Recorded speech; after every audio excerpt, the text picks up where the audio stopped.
Hi everyone and welcome to Lab 3. This is a little how-to video about mineral identification and how I would actually approach this lab. So Lab 3 is located right here. It's due September 7th by midnight and it's worth 20 points. So let's go ahead and click the link for mineral identification.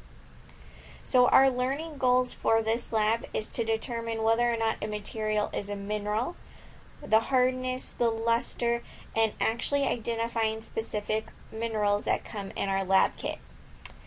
So the instructions for this lab: one, you want to review the material in the lab kit manual, and when you're ready, let's go ahead and get our lab kit and our minerals out. So from the lab kit, you will need the bag of rocks that's labeled number 5 mineral identification samples, and the unlabeled bag that has all the different tools in it. So I've given you a photo so that you have a better idea of what we are dealing with. So your samples are going to be setting out, and then you're going to have an acid bottle, a magnet, a nail, streak plate, and a hand lens or loop.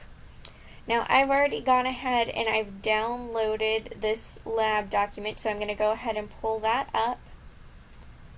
There's some more information up there, but this lab is going to be focusing on this mineral identification sheet, and this is going to be for sample A through J. Now I want you to fill out the color and the luster, the hardness, the cleavage, the streak, and any special properties, and lastly determine what that mineral is called.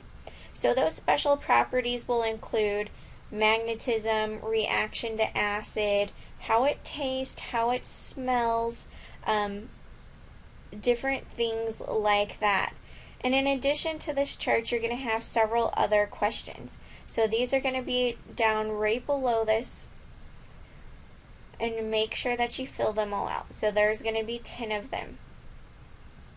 Now to help you with your mineral identification, I've included 2 PDFs. One is a mineral identification chart. It goes through and it gives hardness, luster, color, streak, cleavage or fracture, heft, and miscellaneous properties, and lastly the name. And so there's several pages of this there for you to use. In addition to that, there's this mineral identification step-by-step flow chart. And this is a good way of actually how to approach identifying the minerals, because I know it can be rather overwhelming opening up the bag of mineral samples and not knowing really where to start. So first, determine whether or not the sample is dark or if it's light. 2, metallic, non-metallic. If it's non-metallic, exactly what kind of luster does it have? 3, does it have a streak? 4, how hard is it? Can you determine what that mineral is based on the Mohs hardness scale?